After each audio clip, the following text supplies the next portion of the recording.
Chcecie się dowiedzieć, gdzie mi wywiało? To rozwiążcie ten rebus.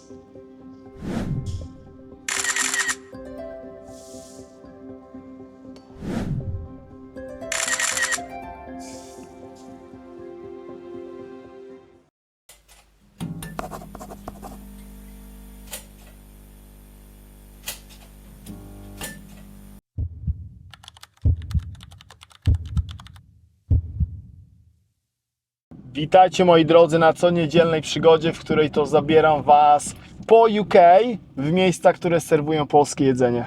W kontencie, który nie zawiera dram, nie zawiera patologii, nagości i polityki. Także jeżeli ten kontent nie jest dla Ciebie, bo jest po prostu zbyt normalny i spokojny, no to kolego albo koleżanko, przełącz wideo.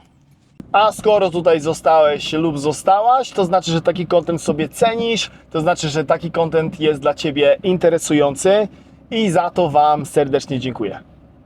Dobra, wystarczy tego słodzenia moim drogim widzom.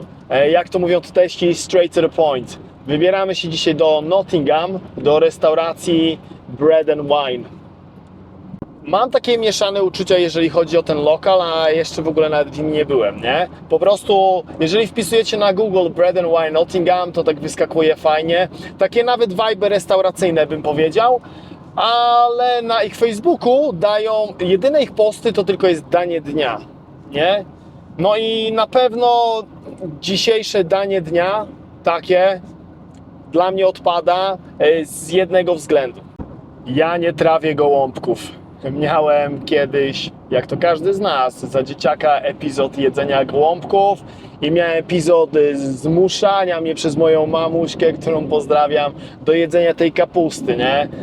I przez to mam traumę i nie jem gołąbków i mówiłem już chyba w jakimś epizodzie, nie pamiętam którym, że nie wiadomo ile subów tego nie zmieni, także dzisiejsze danie dnia odpada.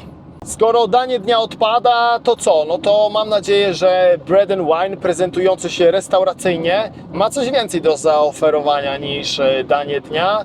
No i co? Wybieramy się tam pierwszy raz w Nottingham. Nottingham nam się kojarzy, wiadomo, z pewnym panem, ale kącik.pl bawi Ania uczy nie będzie dotyczył tego pana, jak i całego miasta Nottingham.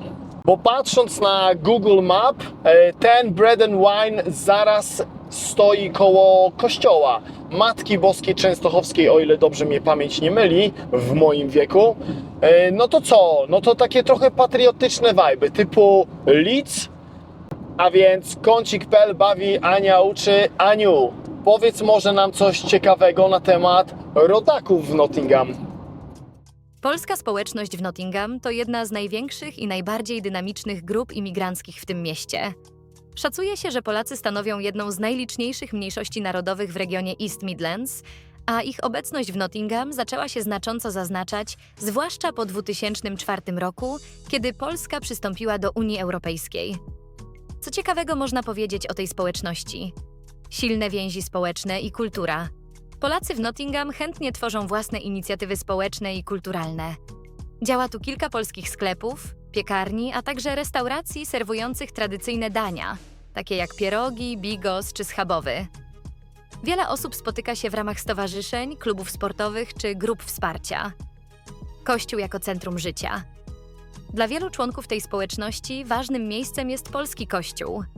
Parafia Matki Bożej Częstochowskiej w Nottingham, która nie tylko pełni funkcje religijne, ale również organizuje wydarzenia patriotyczne, spotkania rodzinne czy jasełka dla dzieci. Edukacja i język. W Nottingham działa Polska Szkoła Sobotnia, w której dzieci uczą się języka polskiego, historii i tradycji. To ważne miejsce dla rodzin, które chcą, by ich dzieci zachowały kontakt z polską kulturą, mimo życia w Wielkiej Brytanii. Obecność w życiu lokalnym. Polacy w Nottingham nie są zamkniętą społecznością. Wielu z nich angażuje się w życie lokalne, pracuje w szkołach, szpitalach, na uczelniach i w lokalnym biznesie. Często można spotkać ich także w organizacjach charytatywnych i wolontariacie. Powiem Wam, że pogoda jest tragedia i aż z ciekawości czekam na studio, co my tam wynajdziemy, nie? No ale póki co witamy w Nottingham.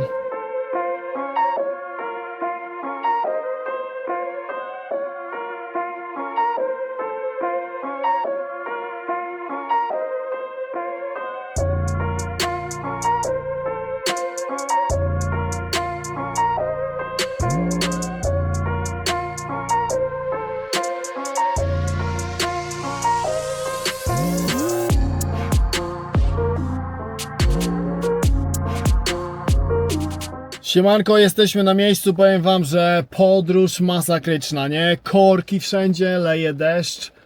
Cały czas mówię, mam nadzieję, że na studio się trochę rozjaśni, coś podobnie, takie nadzieje mamy jak w Glasgow. Jesteśmy na miejscu i to jest parking, tutaj zaraz kościół. Nie wiem, czy nawet to jest parking pod kościół, nie? No dobra, idziemy, jestem głodny, jestem zmęczony, mam nadzieję, że te jedzenie i mam nadzieję, że będzie dobre, poprawi mi humor. Bread and Wine, Nottingham, Pelowska Armia. Idziemy.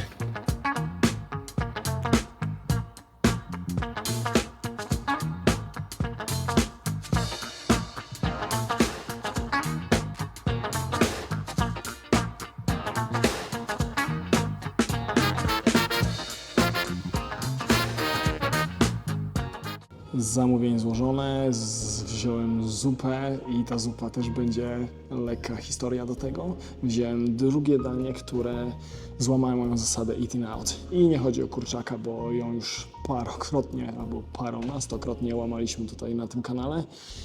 No i co? Tradycja musi zostać podtrzymana. Bombeczka za bread and wine, albo wine and bread. Czekajcie, Bread and Wine Nottingham, zastaw za pana Krzysztofa, którego z góry od razu pozdrawiam i jego żonę. No i co? Bombeczka, aha, i wasze zdrówko, moi drodzy widzowie, i oby pogoda się poprawiła, bo nie chcę z parasolką stać na podsumowaniu. Zdrówko.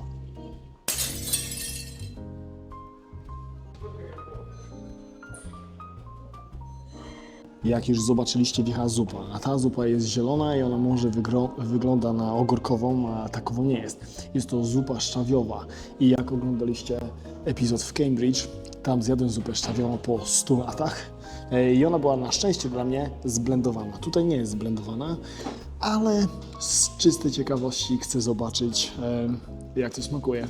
Dobra, koniec gadania, jestem mega głodny, jechałem tutaj z 2,5 godziny. No i co, jemy zupę szczawiową.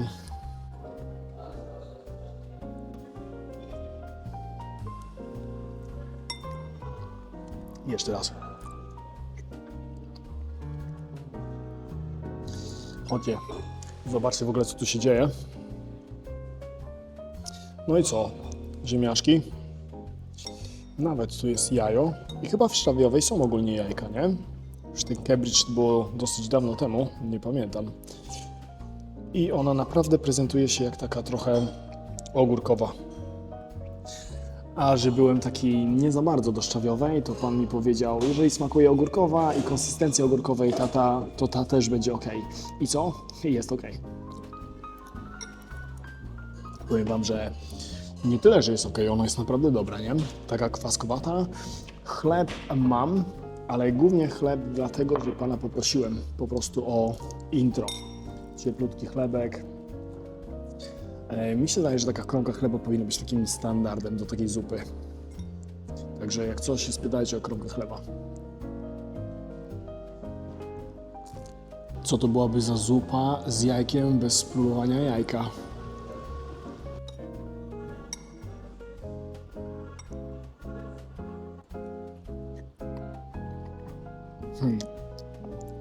Eleganckie.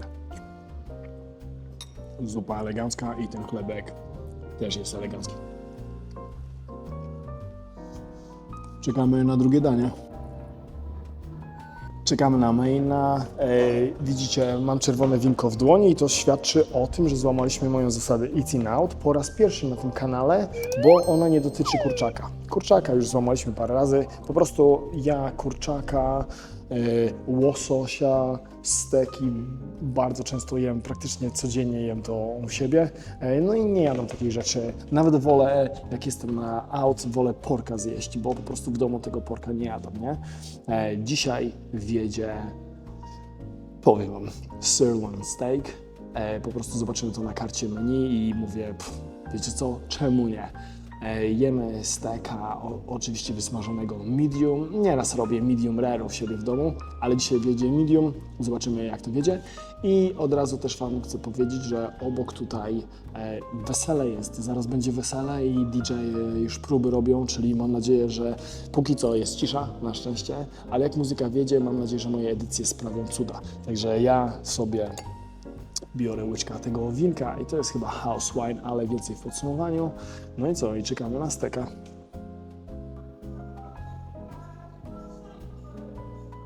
Wjechał stek, powiem Wam, że zapachy tutaj są niesamowite. Frytę, a już sobie od razu zjemy. No i co? Pokazujemy Wam steka, chodźcie. Macie fryty? Fajnie podane, to są właśnie takie najstarsze, nie? Macie peppercorn sauce i co? Pomidorki i sirloin. Trzeba spróbować. Ale zanim spróbujemy steka, to jeszcze raz fryta i sobie ją zamoczymy w sosie peppercorn.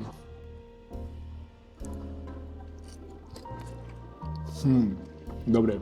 Nie mogę się doczekać, aż zamoczę steka w tym sosie. Ale zanim to zrobię, czas go spróbować.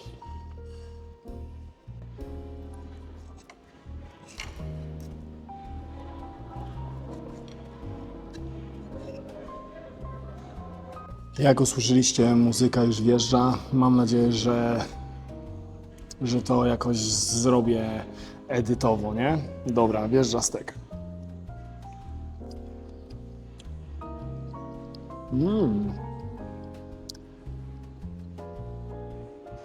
Naprawdę daje radę.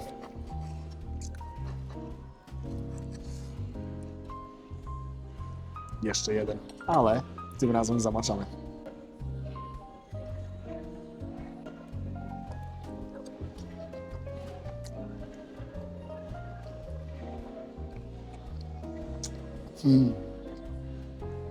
Naprawdę pysznie. Fryty. Pomidorek jest na ostatnim miejscu tak naprawdę, wiecie? Bo ja ogólnie takich na ciepło pomidorków nie lubię za bardzo. Ale żeby nie było, że go nie spróbowałem, to jest pomidorek.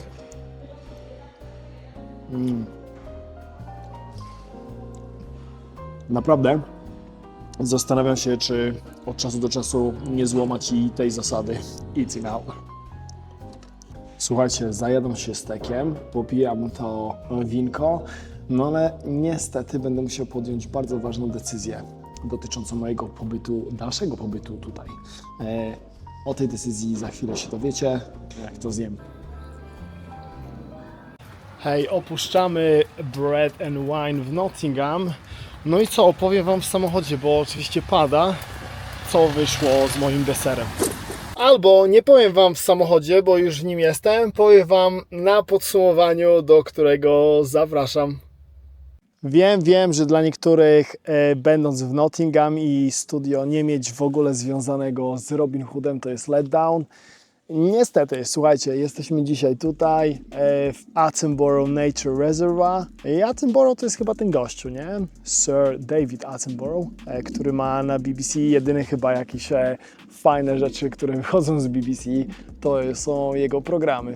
Zanim powiem cokolwiek na temat Bread and Wine i zanim w ogóle Wam wyjaśnię, o co chodzi z tym deserem, to pozwólcie, że na samym wstępie chciałbym Tobie podziękować, drogi widzu i widzko. Nadal nie wiem, czy takie słowo jest.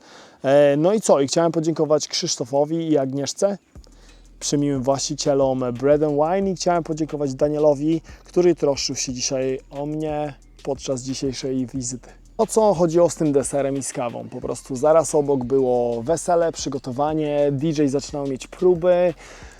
Tam były drzwi otwarte, in and out, dziewczyny obsługiwały, przynosiły jedzenie, no i było mi to bardzo nie na rękę, bo Wy tego nie uświadczyliście, ale za każdym razem, te kaczki tutaj podchodzą coraz bliżej, ale za każdym razem jak ta muzyka bardziej biła, to nie wiadomo jakie bym miał umiejętności edyczne, to i tak bym tego nie przebił, nie? Po prostu niestety bardzo ubolewam na tym, że deseru dzisiaj nie miałem, bo dowiedziałem się od Krzysztofa, że No, że co, że oni naprawdę mają tam swoje wypieki i to wszystko jest takie top notch. Sporo w ogóle historii dotyczącej Bread and Wine, całego tego budynku. Tam był i polski klub lotników, i jest polska parafia, wesele, oczywiście było, to wszystko się dzieje. Pierwsze wrażenia lokalu, ogromny, nie, naprawdę tam jest sporo. Tam w ogóle Daniel powiedział mi, że oni tam mają fulla, często bardzo w niedzielę i w ogóle to się zastanawiam, ile tam ludzi musi wejść, nie? Ale ślicznie to jest przyrządzone, uwielbiam te nice touche ze zdjęciami miast. Fajnie w tej mniejszej takiej salce, którą jeżeli zaraz wejdziecie, to jest bar, to po lewej stronie byście wchodzili, to tam zdjęcia są i konsulata, czy nie wiem, tych wiesz, politycznych ludzi, ale najważniejsze, że jest tam zdjęcie Agnieszki, jest zdjęcie Krzysztofa, nie? Naprawdę fajne, nice touch. Słuchajcie, żeby nie przedłużać, wjedziemy od razu w ceny, bo nie wiem, kiedy ten deszcz konkretnie spadnie, że nawet to drzewo mi nie ochroni, nie? No i co, zaczęliśmy naszą wizytę od shota i shot wódeczki kosztował 5 funtów. Shota wódeczki nie mogłem nie popijać, a popiłem ją puszeczką Pellegrino, kosztowała ona 3 funty. Zupa i to było dla mnie osobiste zaskoczenie, bo w ogóle nie spodziewałem się, że tą zupę zjem. Zupa szczawiowa i ta zupa kosztowała 4,99. Zanim main wjechała lampka wina i wino polecane przez Daniela kosztowało 6,50. Złamana po raz pierwszy zasada Eating Out dotycząca steka i steak sirloin kosztował 19,99. Za całość w Bread and Wine Nottingham zapłaciłem 39,48. No i co, zanim w ogóle powiem cokolwiek na temat ceny, to omówmy danie. Zupa szczawiowa, pamiętacie, że w Cambridge jadłem zblendowaną i to było dla mnie naprawdę dobre, bo te liście po prostu nie były wyczuwalne, nie? Mam taką lekką traumę z dzieciństwa na temat liści, ale tutaj naprawdę byłem zaskoczony. Mega fajnie, nie? Wiem, że w epizodzie powiedziałem na temat chleba, ale Krzysztof powiedział mi, że po prostu porcje oni dają takie duże i zaraz o porcji też powiem, że ten chleb, taki dodatek chleba to był po prostu takim zapchaniem, nie?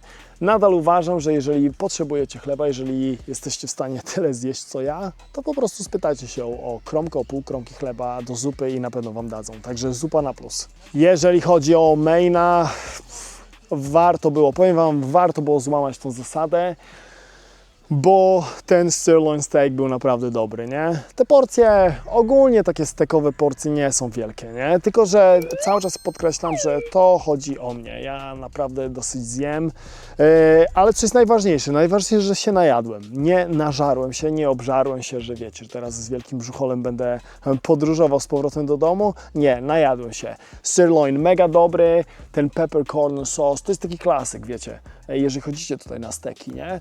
Fryty, stek, peppercorn sauce. A najważniejsze, że stek był dobry i najważniejsze, że ten stek, bo mówię, ja te steki cały czas jadam i widzę po prostu wizualnie, jaka jest nieraz badziew, nie? Także tutaj plus.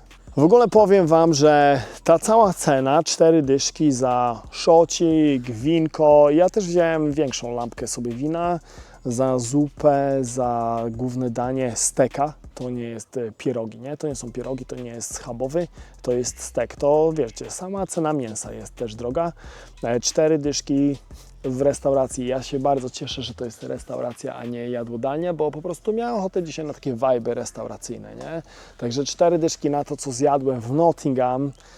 Z tego, co zauważyłem, a padało, mam nadzieję, że przyjadę tutaj w prywatnym moim czasie i na pewno odwiedzę Bread and Wine już prywatnie, bez kamery, to te ceny naprawdę się prezentują, nie? Nottingham to jest city, takie spore, ładne. Tak naprawdę jak research robiłem, to naprawdę ślicznie to prezentowało się. Także 4 dyszki, naprawdę cena atrakcyjna. No i co, nie przedłużając tematu, chyba wszystko omówiliśmy. Omówiliśmy porcje, były spore, omówiliśmy jedzenie, było naprawdę przepyszne.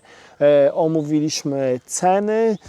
Krzysztof, Agnieszka, Daniel, mega, właśnie to jest to, nie? Ten plus mojego kanału, że nie dość, że sobie pojadę, zjem bardzo często tak naprawdę póki co zawsze dobre jedzenie, to poznałam miłych, ciekawych, interesujących ludzi, nie? I takim ludziem był i Daniel, i Krzysztof, i Agnieszka.